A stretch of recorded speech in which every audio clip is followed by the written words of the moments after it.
안녕하십니까. 인사팀 직설의 윤호상 소장입니다. 방학 기간이기 때문에 오히려 공공기관 같은 경우는 서류 전형이 약간 그거는 저는 좀 반대입니다. 왜냐하면 자소서가 이제 여러분한테 도움된다면 그게 제 기쁨이죠. 그 다음에 절대 정답은 없습니다. 그래서 제발 합격. 그래서 자소서 항목은 크게 세 가지 협업에 관련된 본인의 노력 행동, 스스로 목표, 이게 이제 핵심이 이제 스스로 목표입니다. 네, 안녕하십니까. 인사팀 직설의 윤호상 소장입니다. 핫 이슈인 현대차 생산직, 모빌리티 기술직이라고 이번에 용어를 바꿨죠. 에 대한 자기소개서를 어떻게 작성할 건지를, 전반적으로 말씀드리려고 합니다. 그래서 줌을 활용했기 때문에 아마 유튜브에서는 이제 실시간으로 방송되더라도 이제 제 모습이 두 개가 뜰 겁니다. 아래 위로 뜰 거니까 조금은 이해해 주시고 보시는 데는 지장이 없으시겠죠. 저거 위쪽을 제가 어떻게 없애는지를 모르기 때문에 그리고 뭐 유튜브 라방을 계속 안 했는데 올해부터는 라방을 좀 적극적으로 한번 해보려고 합니다. 여러분한테 도움이 될 수 있기 때문에 다양한 라방 기회도 많이 만들어 보려고 합니다.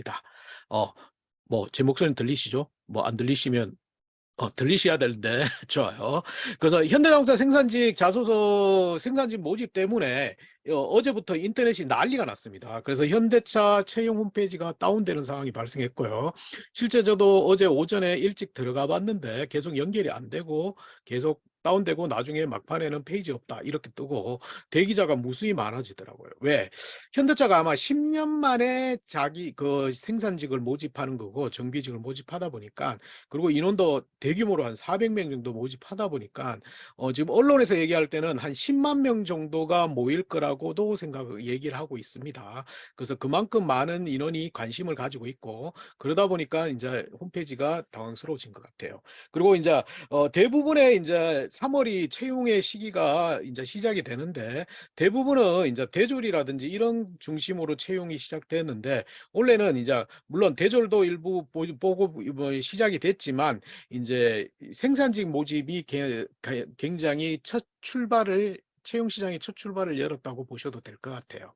그래서 전반적으로 한번 살펴보려고 하는데 일단은 10년 만에 생산직 채용입니다. 이거는 왜 그러냐면 작년에 이미 노사 합의로서 노동 강도의 완화뿐만 아니고 여러 가지의 연역 그리고 생산 라인의 캐파들의 부족 부분들이 있기 때문에 29년 만에 국내 신규 공장을 신설하기로 합의를 했습니다. 합의를 했고 그다음에 실제 2023년에 전기차 전용 공장이 착공이 되면서 2025년에 완공되는 목적이고 이걸 따라서 물량이 재개편되고 노후 재산들을 재건축하는 형태가 지금 합의가 된 상태고요.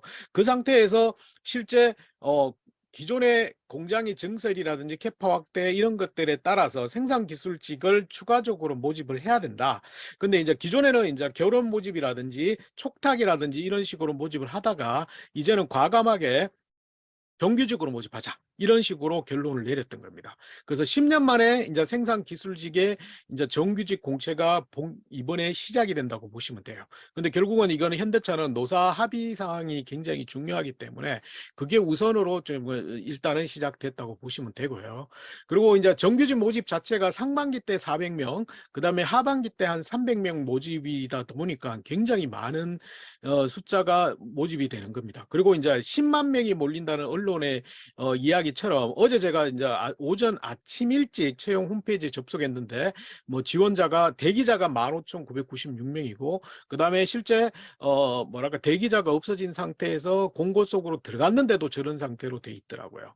그래서 그리고 오후에 들어갔을 때는 거의 홈페이지가 이제 다운된 상태고요. 그다음에 오늘도 마찬가지로 굉장히 많은 숫자들이 몰리다 보니까 엄청나게 많은 아직까지 홈페이지가 정상적으로 채용 홈페이지가 정상적으로 되어 있지 않습니다. 그래서 이게 왜 이렇게 많이 몰리냐고 보면 실제 보면 이제 굉장히 많은 숫자 모집하지만 고등학교 졸업 이상의 성별 제한이 일단은 없는 거고요. 물론 제가 이걸 어제 제 틱톡이라든지 쇼츠로 제가 올려놨는데 뭐 대부분이 뭐 여기는 내정자가 있니? 그다음에 연봉 그러니까 25살 이상 안 되면 탈락이니 뭐 나이 컷이 있니? 이런 얘기가 많던데 그분들은 어디서 이렇게 다 아는지 잘 모르겠어요. 이게 10년 만에 공채이기 때문에 그런 것들은 대부분이 없는 상태인데 그리고 이제 뭐랄까 내정자가 있다. 400명을 다 내정해 놓을 수 있을까? 과연. 그리고 추천인을 뭐 입력한다. 추천인이 큰 의미가 있을까를 생각은 해보셔야 돼요. 그래서 다양한 이슈나 이런 것들이 있던데 10년 만에 하고 그다음에 현대차 자체가 사회적 기업 이제 CSR에서 거쳐서 ESG 경영이 굉장히 강조되기 때문에 투명한 경영이 되기 때문에 아마 내정자를 있거나 채용 비리 형태로 나온다면 이거는 도저히 힘들 것 같고요. 물론 내부적으로 그런 게 있을 수는 있다고 하지만 그렇지만 그런 경우는 극히 제한적이기 때문에 그리고 현대차도 아예 엄밀히 말해서 이번에는 뭐랄까 투명하게 실력자를 선발하겠다고 이미 얘기한 상태고 이러기 때문에 너무 그렇게 색안경을 끼고 그리고 자격증을 가지고 이렇게 접근 안 하셨으면 좋겠습니다. 근데 이제 왜 인기냐고 하면 평균 임금이 이제 생산직이 9,600만 원 정도 됩니다. 억대 가까이 되고요. 이거는 실제 제가 대우통신에 처음 들어갔을 때 대졸 초임으로 우리가 신입사원으로 들어오는 거나 고졸을 하고 난 다음에 생산직으로 하는 거나 연차를 따져버리면 생산직이 훨씬 더 많이 받는 경우가 많더라고요. 그래서 그렇고 이 생산직 업무 자체가 이제 60세 정년 보장이 되고 그다음에 뭐 그 이후에 1년간 계약직 형태 그다음에 현대차의 할인 혜택이라든지 다양한 복지 시스템 복지가 많다 보니까 굉장히 많이 선호를 하게 돼 있습니다. 그래서 물론 현대차보다 더 많이 주는 기업도 있습니다. 그래서 대기업의 생산직 중에서는 뭐 대표적으로 이제 기름과 연관되는 회사들은 이거보다 생산직은 더 많이 받습니다. 많이 받지만 이제 근무 환경으로 따져보면 이게 이제 실내에서 대부분이 근무를 하는 형태로 되고 그리고 노동의 강도가 예전보다는 많이 떨어져 있기 때문에 뭐랄까 상대적으로 다른 생산직이라든지 일반직보다 더 많이 받는 형태라고도 해석할 수는 있을 것 같아요. 그래서 이렇게 다양하게 해석할 수 있는 부분이 있기 때문에 굉장히 많이 몰려고요. 실제 보면 이게 이제 공무원 커뮤니티에 1월 초에 떠오르던 거거든요. 그래서 공무원들이 공무원 커뮤니티에서 실제 보면 생산직이 오히려 지금보다 우리 공무원 사회보다는 더 많이 받을 수 있다. 이런 식으로 해서 뭐 굳이 공무원을 해야 되냐 이런 얘기도 굉장히 많습니다. 그래서 보면 그다음에 휴무도 보면 이제 공개된 거는 추석 5일, 설날 5일, 여름휴가 5일 이렇게 돼 있는데 실제 더 되거든요. 그리고 여름휴가 같은 경우는 거의 10일씩 놉니다. 10일씩. 그리고 추석도 설날 연휴도 추가적으로 일반보다 더 많이 노는 경우가 많습니다. 왜 그렇게 잘하냐고 묻는데 제가 가장 마지막 회사가 현대차 1차 협력업체인데 이제 뭐 거기는 이제 상장업체입니다. 상장업체고 거래소 상장업체인데 거기도 현대차랑 휴가 시스템이 똑같거든요. 그래서 여름휴가는 항상 보면 10일 정도 놀았었습니다. 그래서 알려진 것보다는 더 많이 놀고 있습니다, 실제. 그다음에 이제 추가적으로 다양한 돈 지급뿐만 아니고 그다음에 임금 타결을 뿐만 아니고 다양한 형태의 것들 굉장히 많기 때문에 뭐랄까 돈도 많이 주고 복지도 굉장히 좋다. 그래서 많이 선호를 하게 되는 겁니다. 그래서 그리고 이제 이런 것도 계산하던 노또 확률이나 전산질의 확률은 정상질 확률이 더 쉽다. 이렇게 얘기하시고 그다음에 이제 자소서는 이제 잘못 알고 계시는데 항목이 복잡하고 장하고 요구하는 거가 아니고 생산지보다 간략하다 그러는데 생각보다는 굉장히 까다로울 수 있습니다. 그래서 물론 이제 자소서 하나로 서류 전형이 끝나는 건 아니겠지만 고등학교 생활 기록 생기부부터 시작해 가지고 다양한 요소를 적거나 뭐 자격증도 볼 거고 다양한 거 있지만 그거보다는 이제 예전보다는 자기소개서에 대해서 당락이 굉장히 중요하기 때문에 이 자기소개서를 어떻게 쓸까를 잘 생각하셔야 돼요. 이 자기소개서에 대해서 대충 쓴다면 그게 오히려 면접까지 영향을 줄 수 있기 때문에 자기소개서에 대한 부분들을 조금은 관심을 더 가져주셔야 되는 것 같습니다. 그래서 그런 부분이 있다. 그래서 모집 공고를 보면 생산직이라고 나오지 않고 모빌리티 기술 인력이라고 돼 있습니다. 그래서 이제 우리가 생각하는데 이제 모빌리티 기술 인력이고 모집 부분은 자동차 생산으로 돼 있죠. 그래서 이제 현대차가 이미 선언했던 게 우리는 자동차를 생산하는 회사가 아닙니다. 종합 모빌리티 회사입니다라고 해가지고 자동차뿐만 아니고 로봇부터 해가지고 다양한 모빌리티를 활용하다 보니까 이제 그런 부분에서 오히려 생산직이라고 하니까 좀 낮게 보기 때문에 모빌리티 기술 인력이라고 채용 공고를 냈습니다. 그래서 이제 접수 기간은 3월 2일부터 12일까지 접수를 하게 돼 있는 겁니다. 그래서 12일에 접수를 마감하기 때문에 이제 이번 주 다음 주 중에 자기소개서를 적고 접수를 하셔야겠죠. 그래서 지원 자격은 보면 크게 이제 뭐랄까 고등학교 학력 이상이면 되고요. 해외여행의 결격 사유가 없어야 되고 남성의 경우는 병역을 마치거나 면제가 돼야 됩니다. 그리고 우대 상황에 보면 산인공에서 주관하는 국제 기술 자격 항목 중 자동차 생산 직무와 관계된 자격증. 그럼 다양하죠. 전기 뭐도 이제 뭐랄까 전기 기능사도 있겠고 다양한 게 많습니다. 그런 것들을 다 우대해 주고 있고요. 그다음에 이제 우대 사항은 또 생각할 거는 그러면 이렇게 반대로 해석하면 우대 사항이 있기 때문에 이걸 반드시 다 가져야 된다? 그거는 또 아닙니다. 다 가져야 된다는 개념 형태는 아니기 때문에 나는 없기 때문에 나는 떨어진다 이렇게 보실 수는 없는 겁니다. 왜냐하면 스펙적인 요소보다는 오히려 자기소개서 중심으로 해가지고 여러분의 이제 역량을 점검하는 게 전반적으로 바뀌어 있는 상태이기 때문에 그렇다고 이제 생산직이라고 해서 대충 쓰고 예전처럼 대충 한다 이거는 아니거든요. 그래서 그런 부분이 있기 때문에 자기소개서에 오히려 신경을 쓰셔야 될 것 같아요. 그다음에 전형 단계는 지원서 접수부터 서류 전형, 1차 면접, 2차 면접. 그래서 면접이 예전보다 다르게 2차 면접으로 돼 있습니다. 그리고 인적성 검사는 이제 간략하게 아마 여러분이 상대적으로 평가하는 거기 때문에 대졸처럼 어렵지는 않을 겁니다. 그래서 보면 그래서 자세한 내용은 현대 이제 그 채용 홈페이지가 있습니다. 거기에 가면 공지사항에 작성 가이드라인이 있고 다 있기 때문에 그걸 좀 참조를 하시면 되고 아까 했던 그 홈페이지에 보면 기술직 공채라고 별도로 지금 탭이 설정돼 있습니다. 거기 가시면 현직자에 대한 다양한 인터뷰 자료도 있고요. 그다음에 실제 보면 이제 어떤 프로세스를 할 건지 설명이 다 돼 있고 그다음에 직무도 설명이 돼 있습니다. 직무는 뒤에서 한번 설명해 드릴 테니까 거기 보시면 되고 이제 중복 지원 제한이 돼 있기 때문에 이제 동일 기간 내에 진행되는 타 공고에는 지원할 수 없습니다. 근데 접수 기간 종료되지 않고 공고에 지원하는 종료되지 않은 공고에 지원하는 경우는 기존 지원서를 취소하고 새로운 공고에 지원합니다. 다만 촉탁이나 보완은 중복 지원이 가능하다. 라는 거 보시면 돼요.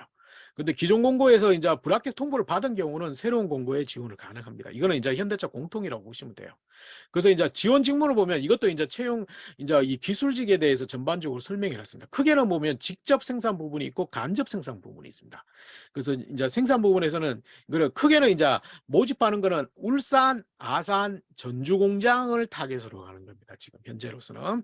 그래서 직접 생산 파트는 완성차에 대한 생산 공정 프로세스에 들어갑니다. 그래서 프레스부터 차체, 도장, 의장까지 다 들어가 있고요. 그다음에 파워트레인이나 시트 생산도 있죠. 그다음에 간접 생산 부분은 설비 관리라든지 생산 관리, 품질 관리, 생산 지원 파트라고 하는 거죠. 여기를 동시에 모집을 합니다. 그래서 실제 보면 직접 생산 부분은 실제 프레스, 차체, 의장부터 시작했고 그다음에 파워트레인이나 시트는 소재 그부터 엔진, 시트 등의 다양한 것들을 하고요. 간접 생산 부분은 설비 관리, 생산 관리, 품질 관리입니다. 근데 이걸 잘 하셔야 될 거는 이걸 꼼꼼히 읽어보셔야 돼요. 그래서 왜냐하면 내가 모빌리티 기술 분야에 전반적으로 다 잘할 수 있습니다. 접근보다는 타겟을 하나 정하는 게 좋습니다. 나는 생산 관리, 나는 품질 관리에서 왜냐하면 생산 관리, 품질 관리, 설비 관리가 각각의 요구하는 역량들이 조금씩 다릅니다. 그렇기 때문에 하나의 타겟을 좀 가지고 가시는 게 더 중요할 것 같아요. 그렇기 때문에 꼼꼼하게 살펴보시고 하나의 타겟을 좀 좁혀가지고 거기에 대해서 내가 전문성이 있다. 내가 그런 전문성이라고 하면 너무 그러니까 거기에 대한 장점, 역량이 있다고 접근하시는 방식이 좋은 방법입니다. 근데 뜬금없이 그냥 다 잘할 수 있습니다. 그러면 하나도 다 못한다고 생각합니다. 그럼 반대로 해석하면 나는 품질 관리라고 했는데 품질 관리에 대해서 모집이 인원이 좀 적다. 그래서 안 뽑는다. 이건 없습니다. 하나의 분야에 집중해서 준비를 잘했다면 다른 분야에도 준비를 잘한다. 이런 논리가 아직까지는 인사 채용에서는 가장 이제 다른 변화라고 보시면 돼요. 그래서 그런 부분이 있다고 보시면 되고요. 그래서 자소서 항목은 크게 세 가지 항목으로 구성되어 있습니다. 그래서 특별하게 어려울 수도 있고 쉬울 수도 있습니다. 가장 첫 번째가 자신이 모빌리티 기술이라고 생각하는 이유와 남들과 차별에 대한 본인의 강점입니다. 이게 풀어서 얘기했지만 이제 일반 자기소개로서 따지면 지원 동기라고 볼 수 있어요. 지원 동기. 그래서 지원 동기라고 볼 수 있습니다요. 두 번째는 이제 협업을 통해서 문제를 해결했던 경험, 그 과정에서 느꼈던 본인의 단점, 여기 단점을 적으라고 있습니다. 이를 극복하기 위한 노력. 적게요. 세 번째는 스스로 목표를 설정해서 달성해가는 과정을 겪은 어려움을 극복하는 경험 방법입니다. 그래서 이 부분에 대해서 세 가지로 크게는 구분이 되어 있다고 보시면 되고요. 이 세 가지 부분에 대해서 조금 구체적으로 설명을 해드리면 어떻게 작성할까? 가장 첫 번째가 자신이 모빌리티 기술력이라고 생각하는 이유와 남들과 차별화된 본인만의 강점을 적어라. 이게 엄밀히 말해서 지원 동기거든요. 지원 동기를 약간 풀었었습니다. 왜냐하면 지원 동기라고 약간 얘기를 하니까 여러분이 자꾸 어떤 얘기를 하냐 하면 자꾸 뭐면 가고 싶습니다, 하고 싶습니다, 배우고 싶습니다 이런 식으로 접근하거든요. 그래서 그게 아니라는 걸 생각하셔야 돼요. 그래서 일단은 지원 동기는 크게 쓰면 안 되는 네 가지가 있습니다. 첫 번째가 원래 솔직하게 돈 벌려고 잖아요. 근데 돈 벌려고라고 쓰기는 좀 애매하죠. 그러다 보니까 어떻게 쓰냐? 여러분 선배들이 많이 썼던 방식은 가고 싶습니다, 하고 싶습니다, 배우고 싶습니다 이렇게 접근했습니다. 근데 그렇게 접근하면 현대차 입장에서는 왜 우리가 학원입니까? 우리가 대학입니까? 왜 여러분을 돈 주고 가르쳐야 됩니까? 이렇게 나옵니다. 그래서 그 논리를 접근하는 것은 절대적으로 안 된다. 두 번째는 저의 적성과 저의 비전과 일치합니다. 뭐 좀 이상하잖아요. 뭔가 비전, 적성, 가치관 이건 뭔지 모르잖아요. 그래서 그건 또 아닙니다. 세 번째는 개인적인 친분 쓰면 안 됩니다. 현대차이기 때문에. 뭐 삼촌이 자동차 업계에 계셔서 제가 울산에 살기 때문에 이런 얘기는 절대로 안 됩니다. 네 번째는 어렸을 때부터 꿈이었습니다. 이거는 또 아닙니다. 그래서 지원 동기는 어떤 논리냐면 잘할 수 있습니다. 뽑혀야 될 이유를 적는 겁니다.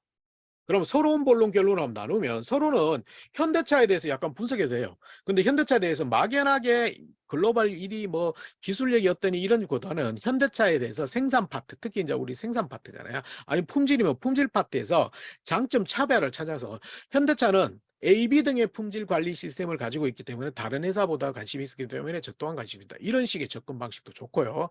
그게 안 된다면 직무나 내가 품질 관리는 가장 중요한 거는 지금 완성품에 대한 분량 이것을 검증하는 게 중요하지만 향후에는 예방 품질이 중요합니다. 이렇게 서론 부분을 살짝 적어주는 것도 좋아요. 그래서 이 서론 부분은 어떠한 경우도 두 문장 이내만 적는 겁니다. 장하게 많이 적을 필요는 없습니다. 그래서 이 서론 부분을 이렇게 적고 두 번째는 이제 본론입니다. 본론은 이제 가장 중요한 게 내가 아까 이제 뽑혀야 될 이유, 잘할 수 있는 이유입니다. 그래서 첫 번째 타겟이 좀 정해져야 돼요. 그래서 나는 직접 생산해서 실제 보면 뭐랄까 시트 생산이면 시트 생산 이렇게 맞춰도 돼요.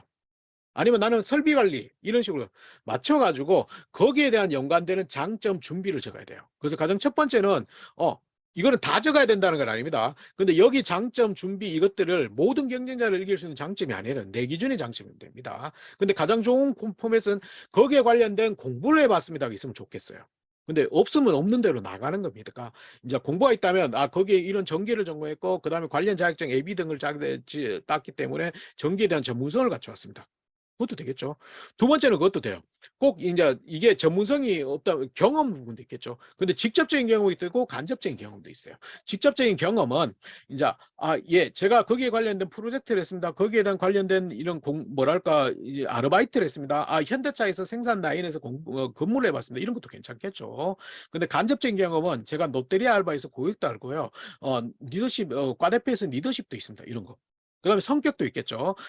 뭐랄까 이걸 핵심적으로 요약, 정리, 나열한 다음에 잘할 수 있습니다 하면 돼요. 잘할 수 있습니다. 근데 이 부분에서는 뒤쪽에 있었던 다른 항목의 거를 가져와도 일부 가져와도 관계없습니다. 왜냐하면 인사 담당자나 면접관은 시간 없으면 이 항목만 봅니다. 이 항목만 보기 때문에 이거는 결론 파트라고 보시면 돼요. 근데 이제 여기서 주의할 게 단순히 경험했다가 장점은 아닙니다. 공부했다가 장점은 아닙니다. 공부하면서 이런 전문성을 키워왔고요. 경험하면서 이런 역량을 이런 장점을 만들어 왔습니다. 이렇게 자꾸 장점 베이스로 자꾸 얘기를 해 주셔야 돼요. 그래서 그런 부분을 좀 생각하고 그다음에 이제 이러이런 다양한 장점이 있기 때문에 잘할 수 있습니다. 이 정도면 되지. 거기에 너무 오버해서 이바지할 수 있습니다.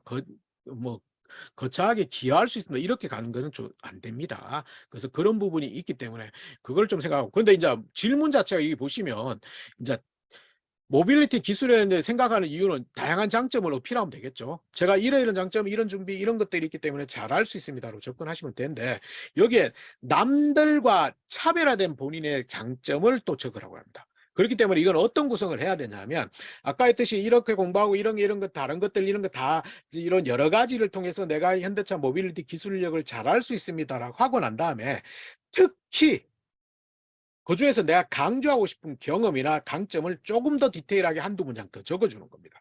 특히 뭐 엄밀히 말해서 실제 보면 저는 다양한 분야에 대해서 언급하는 뭐랄까 다양한 분야에 대해서 그러니까 특히 저는 전기 분야, 자동차의 관심도가 어떤 부분이 이런 경험을 통해서 어떤 부분이 있기 때문에 잘할 수 있습니다. 이렇게 접근하는 것도 좋습니다.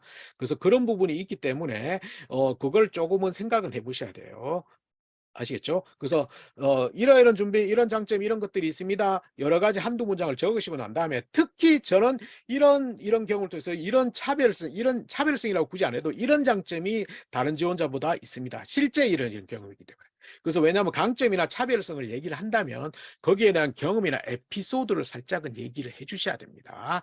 아, 유튜브에서 뭐 채팅창에 누가 올려주셨는데 전공자만 뽑느냐? 전공자만 뽑는 건 아닙니다. 이번에는 전공자만 뽑는다고 제한이 돼 있는 경우는 아닙니다.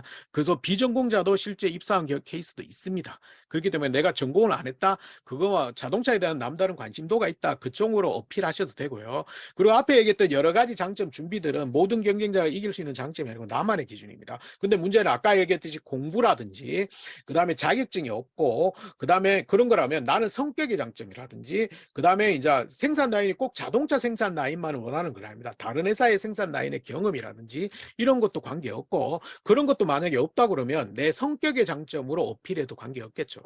그래서 이제 품질 관리 이러면 그 실제 보면 남다른 관찰력이 있다든지 꼼꼼함이 있다든지 뭐랄까 문제 해결을 잘한다든지 이런 식으로 가도 관계없습니다. 그래서 반드시 전공만을 해야 된다는 기점은 아니라는 걸 좀 기억은 하셔야 돼요. 그래서 구성을 다시 한번 정리하면 여러 가지의 장점, 여러 가지 준비를 해왔습니다를 적고 난 다음에 특히 저는 이러이런 장점이 차별성이 있습니다. 실제 이러이런 경험이 있기 때문에. 이래서 특히를 활용하면서 다양한 걸 밑밥을 까신 다음에 하나 분야에 대해서 조금 더 강조하는 구성을 하는 게 1번 항목에서 여러분이 적을 수 있는 방법입니다. 그래서 그 부분을 좀 생각하시고 그다음에 두 번째는 이제 협업을 통해서 문제를 해결했던 경험, 그 과정에서 느꼈던 본인의 성격 단점을 적고 이를 극복하는 거. 일단은 두 가지로 구분되어 있습니다. 근데 협업을 통해서 문제를 해결했던 경험을 먼저 적어야 되겠죠. 그래서 그 두 가지로 이렇게 구분이 되어 있으면 얘를 먼저 적고 그다음에 단점을 적으면 되겠죠. 근데 이제 경험 베이스로 적으라고 하면 여러분들이 자꾸 상황에 대한 설명이나 과정에 대한 설명이 많습니다. 그리고 이 협업에 대해서도 조금 생각을 해서 상황이나 과정을 많이 설명하고 그래서 열심히 많은 대화와 토론을 했습니다. 근데 협업이 되기 때문에 협업에 관련된 본인의 노력 행동이 좀 많아야 됩니다. 그래서 항상 인사담당자나 면접관이 보려는 거는 이제 상황이나 과정 설명이 아니고 노력 행동이란 걸 조금은 기억하셔야 돼요. 그래서 노력 행동이 가장 중요한 부분이기 때문에 노력 행동을 많이 적어야 된다. 이걸 좀 기억하셔야 돼요. 그렇게 얘기하면 좀 애매한가요? 그래서 그 부분을 좀 뒤에서 어차피 경험이 또 하는 경험이 있으니까 거기서 설명을 해 드릴 테니까. 그리고 여기서 이제 먼저 얘기할 거는 단점이잖아요. 성격의 단점을 이제 이거는 이제 면접에서도 자주 하는 질문인데 이걸 얘기하라고 그러면 여러분 자꾸 오해를 해요. 단점? 뭐 일부 전문가들은 그래요. 아, 장점 같은 단점 이런 거 쓰는 게 낫다. 이렇게 하는데 그건 안 됩니다. 실제 성격의 단점은 절대적으로 쓰면 안 되는 네 가지가 있습니다. 첫 번째가 장점 같은 단점. 이거 안 됩니다. 두 번째는 자소서의 경우 성격의 장단점 적을 때 장점이라고 적은 다음에 반대로 이런 것이 나의 단점을 나타냅니다. 이러면 장점도 단점도 안 돼 버립니다. 세 번째는 단점인데 이러이런 노력을 통해서 개선했습니다. 개선했으면 단점이 아닙니다. 네 번째는 단점인데 제가 지원하는 생산직 품질 관리 파트에서는 장점이 될 것 같습니다. 이건 궤변이 돼 버립니다. 그래서 단점이 좀 어렵습니다. 그래서 단점을 어떻게 정리하면 일단은 이 과정 속에서 물론 뽑아야겠지만 이제 일단은 내 단점을 과정 속에 뽑기는 힘들 것 같아요. 그러면 이제 내가 있는 뭐랄까 과정 속에 살짝 넣어도 되긴 되겠지만 내가 일단은 A4지나 노트에다가 내 단점을 다 적어 놓은 프리하게 옆에 친구한테도 물어보고 엄마한테도 물어보고 뭐 인간성 들었다 이런 거 다 적어봅니다. 적어본 다음에 지원 분야의 치명적인 단점을 쓰면 안 되겠죠. 예를 들어서 품질 관리하면서 저는 작은 걸 놓치는 경우가 있습니다. 이렇게 얘기하면 안 되잖아요. 그리고 생산 관리하면서 저는 낯가림이 있습니다. 이렇게 얘기하면 안 되는 거잖아요. 그런 걸 다 지웁니다. 지우다 보면 그중에 한두 개, 서너 개가 남는데 그중에 하나만 얘기하는 겁니다. 여러 개 얘기할 필요는 없잖아요. 근데 단점이란 표현도 안 했으면 좋겠습니다. 이러이런 점이 가끔 나타납니다. 반면에 이러이런 점이 가끔 나타납니다. 종종 자주라고 얘기를 해버리면 안 됩니다. 종종 자주라고 얘기하면 그건 커져버리겠죠. 그 다음에 장점은 앞에서 얘기했죠. 장점은 거기에 대한 본인의 경험이나 에피소드를 자꾸 내야 얘기하는 게 맞지만 단점은 거기다 경험이나 에피소드를 자꾸 얘기해버리면 더 커져버리거든요. 그래서 경험 에피소드 설명 안 하는 겁니다. 그런데 그러면 뭐 거기서 끝나면 안 되죠. 이러이런 것이 가끔 납니다. 그래서 제가 AB의 노력을 통해서 계속 바꾸고 있습니다. 여기도 요구하듯이 극복하기 위한 노력입니다. 근데 이 노력은 구체적으로 남들이 제3자가 볼 때도 하는 것처럼 보여야 됩니다. 그래서 단순히 메모합니다 안 하는 거거든요. 저 휴대폰에 있는 에버노트 어플로 노트를 활용해서 이런 식으로 좀 구체적으로 다이어리 5건을 정리하면서 제가 계속 개선하고 있습니다. 이런 식으로 구체적으로 하고 있다는 걸 보여주셔야 돼요. 무슨 말인지 알겠죠? 근데 이게 단점을 찾다 보면 잘 안 나옵니다. 그래서 정 없으면 채우기 수다는 술 못 먹습니다. 길칩니다. 뭐 노래 못 부릅니다. 이런 것도 됩니다. 근데 이제 무난한 담배는 하나 있긴 있습니다. 이거는 제가 친구들한테 쓰라고 하는데 너무 많이 얘기했기 때문에 좀 참조하면 많은 사람 앞에서 이야기할 때 발표할 때 가끔 긴장하는 경우가 나타납니다. 이건 다 똑같겠죠. 그래서 저는 뭐랄까 학교 때도 발표 수업에서 항상 보면 뭐랄까 조별 과제에서도 발표 역할을 했고요. 유튜브에 스피치나 발표 영상을 보면서 계속 바꾸고 있습니다. 이런 식의 접근도 괜찮은 방법입니다. 근데 이건 너무 많이 얘기했다를 생각하시면 돼요. 그래서 그렇고 그다음에 이제 경험에 대해서 쓰는 거니까 3번도 마찬가지로 스스로 목표를 설정해서 달성하는 과정에서 겪은 어려움과 극복했던 방법입니다. 근데 앞에도 경험이고 뒤에도 경험이었죠. 그래서 경험에 대해서는 조금은 정리를 하셔야 돼요. 얘기했듯이 상황 설명을 얘기하는 상황이나 과정 설명보다는 본인의 노력 행동을 가장 궁금해합니다. 그래서 이 노력 행동을 중심으로 많이 써야 돼요. 그래서 이걸 무턱대로 쓰기보다는 이렇게 이거는 이제 언어 영역으로 하면 논술로 가면 개요짝이라고 하는데 이제 스스로 목표 이게는 이제 핵심이 이제 스스로 목표입니다. 주어진 게 아닙니다. 그걸 잘 생각하셔야 돼요. 스스로 목표를 설정한 겁니다. 스스로 목표를 쓰는 게 아니라 그러면 이제 경험에 대해서 일단은 무조건 쓰지 말고 일단은 내 이제 스스로 목표를 설정했던 거를 일단 하나 적어 보는 겁니다. 나 그래 좋아. 나는 뭐랄까 A라는 경험이 있어 일단. 그러면 상황 설명을 해야겠죠. 근데 이 상황 설명이 너무 장합니다. 여러분은 그 목표가 어떻고요, 저렇고요, 저렇고요, 저렇고요. 근데 이 상황 설명을 많이 하다 보면 거의 한 700자 중에 한 3, 400자가 지나가 버립니다. 그래서 이거는 핵심적으로 목표를 세웠는데 A라는 문제가 AB라는 여러 개 있었다면 AB라는 문제가 있었습니다. 라고 심플하게 한두 문장으로 상황 설명을 하시면 돼요. 왜? 여러분이 상황 설명 과정을 많이 얘기하는 이유는 알아요. 왜? 인사 담당자 면접관이 그때 없었기 때문에 좀 친절하게 설명해 주고 싶어 하는데 인사 담당자 면접관 하나도 안 궁금하다고요. 그래서 정작 궁금한 건 본인의 노력과 행동입니다. 그래서 여러분이 어떻게 했느냐, 구체적으로 어떻게 했냐, 이 구체적으로 여러 개를 그렇다고 거창한 게 아니고요. 그래서 앞에 얘기하면 협력을 했는데 의견 차이에서 협력을 발휘하기 위해서 의견 차이를 해결한 경험이 있습니다. 한 다음에 그래서 의견 차이를 많이 그런데 여러분 대부분 그 의견 차이는 A는 이렇고요, B는 이렇고요 이렇게 얘기하다 보면 거기 설명하다 보면 한 400자, 500자 가거든요. 그럼 많은 대화와 토론을 했습니다. 이렇게 끝납니다. 그래 버리면 반대 인사담의 면접관은 많은 대화 토론, 그럼 술 마셨구나, 커피 먹었구나 이렇게밖에 안 됩니다. 그럼 어떤 거구나. 조금은 다른 느낌. 예. 제가 일단은 말로 해서 도저히 안 돼 가지고요. 실제 제가 A4지로 정리해서 보여줬다든지. 저희는 의견 차이들이 협력을 내가 의견 차이를 해결하는 게 힘들어 가지고요. 장점만 이야기하는 원칙을 세워 놓고 회의를 해 봤다든지. 저희는요, 그것도 잘 서로의 의견들을 롤링 페이퍼에 적어 가지고요. 단톡방에 공유한 다음에 그 이후에 회의를 했다든지 뭐 이런 식의 다양한 노력, 구체적인 노력이 필요합니다. 그거는 이제 항상 2개 이상, 3개 이상. 왜냐하면 그리고 그 구체적인 노력을 적고 그러면 결과가 어떻게 됐습니까? 예, 결과가 어떻게 됐습니까? 되겠죠. 그다음에 그 결과를 통해서 어떤 장점이 있습니까? 여러분 자꾸 얘기하는데 장점은 이렇게 정리한 다음에 첫 문장에 이었으면 돼요. 스스로 A 경험에서 스스로 목표를 달성하면서 뭐랄까 남다른 목표 달성 능력을 저의 장점으로 만들었습니다. 이게 첫 문장 쓰고 당시 이런 상황이었습니다. 그래서 제가 이렇게 했고요. 이렇게 노력했고요. 이렇게 노력했습니다. 그래서 결과가 이렇게 됐습니다. 요까지만 쓰면 돼요. 그러면 이게 자소서 끝납니다. 근데 왜 이 노력 행동에 주목하느냐 하면 이 여러분의 과거 경험에서 이렇게 노력하고 행동했다면 우리 회사도라도 똑같이 노력하고 행동한다. 이게 역량입니다. 무슨 말인지 알겠죠? 경험의 크고 작음이 영향이 아니에요. 그래서 여러분이 오해하는데 경험에 대해서는 너무 거창하고 대단한 경험이나 직무 관련 경험만 다 쓸 수 있다고 오해하고 있습니다. 아닙니다. 기업은 크게 두 가지 봅니다. 생산도 똑같이 이 생산직 채용도 일단은 생산 모빌리티 기술 업무를 잘할 수 있는지 첫 번째고 두 번째는 우리 현대차에 잘 어울릴 수 있는지 적응할 수 있는지 두 개를 동시에 본다는 걸 생각하셔야 돼요. 그렇기 때문에 뭐랄까 꼭 내가 직무 관련 경험, 자동차 생산 라인에 대한 경험이 아니더라도 학교 경험이라든지 알바 경험이라든지 전혀 관계없다. 그리고 경험은 거창하고 오래 했던 경험이 아니고 하루 이틀 반나절 경험도 관계없다는 걸 생각하셔야 돼요. 무슨 말인지 아시겠죠? 그래서 이 경험에 대해서 좀 생각하고 그래서 가장 좋은 거는 2번, 3번에서는 더 중요한 거는 그것도 있어요. 방법이나 목표를 물었기 때문에 첫 문장에서는 결론 파트를 반드시 얘기해 주는 게 좋아요. 이러이런 경험을 통해서 이런 장점을 제 것으로 만들었습니다. 이게 첫 문장입니다. 근데 여러분은 자꾸 설명하다 보니까 그래서 예전 방식으로 두 갈식이라고 하죠. 두 갈식으로 먼저 정리하고 난 다음에 설명하는 구조로까지 하셔야 돼요. 왜? 이거는 두 갈식으로 안 써버리면 인사담당 면접관이 집중이 안 됩니다. 그리고 명확하게 뭘 얘기하는지를 잘 모릅니다. 근데 두 갈식으로 땡땡 경험을 통해서 이런 장점을 만들었습니다라고 얘기를 해버린다면 그걸 인지하면서 다른 걸 읽기 때문에 굉장히 더 전달하기 좀 편하다는 걸 생각하셔야 돼요. 그래서 그 부분을 좀 생각해 보자.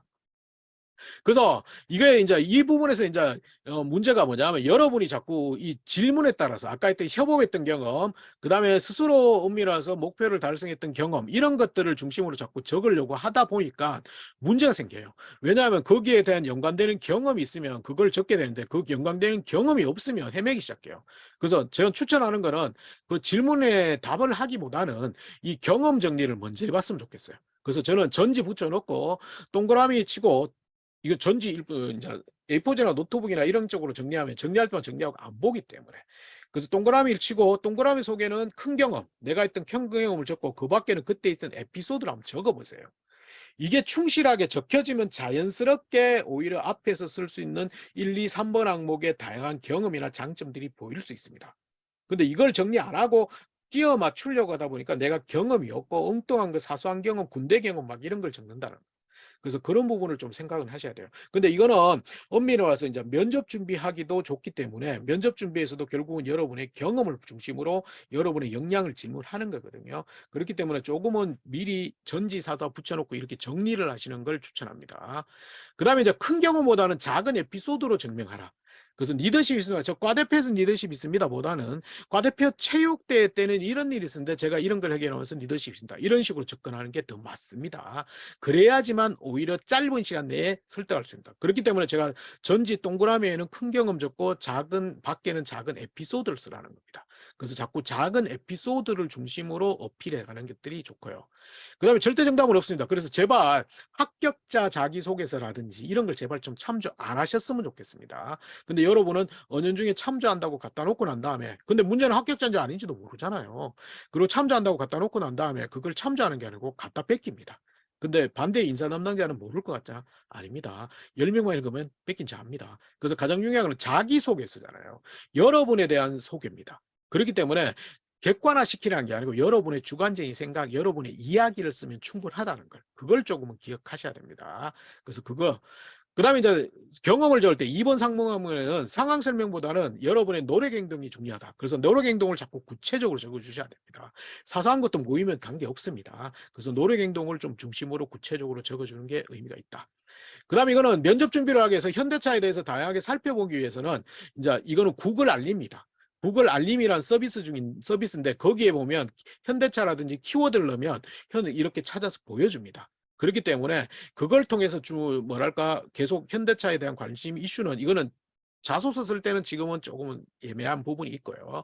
그래서 이걸 좀 준비하면서 다양한 이슈들을 좀 찾아보는 것도 미리 필요합니다. 근데 우리가 검색을 계속 할 수 있는 방법보다는 이렇게 키워드를 등록한다면 오히려 더 쉽게 여러분들이 현대차에 대해서 관심을 가지고 여기에 대한 다양한 것들을 얘기할 수 있다는 걸 좀 기억하시면 됩니다. 그리고 이거는 어제 제가 올린 틱톡이나 셔츠에 올려놨던 겁니다.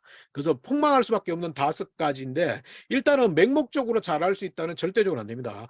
본인의 경험이나 장점 중심인데 이 경험은 꼭 얘기했듯이 장점은 이제 자동차 생산에 꼭 필요한 이것뿐만 아니고 그게 부족하다면 다양한 성격의 장점으로 가셔도 돼요. 단 장점을 얘기를 한다면 반드시 경험을 중심으로 내가 어필하는 게 필요하겠죠. 두 번째는 현대차에 대한 일방적인 찬티는 안 됩니다. 그래서 얘기했듯이 이제 품질이면 설비면 여기에 대해서 뉴스를 좀 찾아보시고 A, B 등의 근거를 가지고 내가 관심을 가졌다라고 거짓말이라도 만들어 주셔야 됩니다. 세 번째는 단순하고 평범한 자동차 관심도는 아닙니다. 자동차의 관심도는 대부분이 이제 평범하고 내가 현대차를 타고 있기 때문에 이런 얘기하는 건 아닙니다. 그래서 실제 보면 일반인보다 더 관심 있는 활동이라든지 경험이 있다면 그거 중심으로 얘기를 해주셔야 됩니다. 네 번째는 무조건 열심히 배우겠습니다 합니다. 이제 뭐 부족하다면 이제 1번 항목에서는 약간 배운다는 논리도 들어갈 수 있겠죠. 근데 배운다는 논리가 들어간다면 구체적으로 어떤 지식을 어떤 방법으로 하루에 어떤 방법, 몇 시간을 투자해서 이런 식으로 좀 구체적인 실행 계획이 들어가야지만 이 친구는 지금은 부족하지만 조금은 잘할 수 있겠다. 이렇게 느낄 수밖에 없습니다.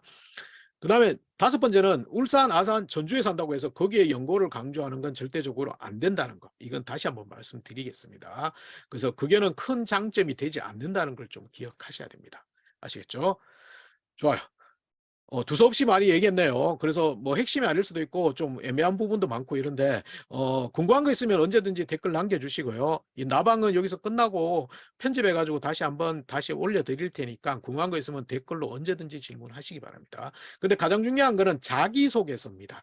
자기소개서이기 때문에 여러분의 생각, 여러분의 논리, 여러분의 이야기가 핵심이라는 걸 가장 기억하시는 게 가장 좋을 것 같습니다.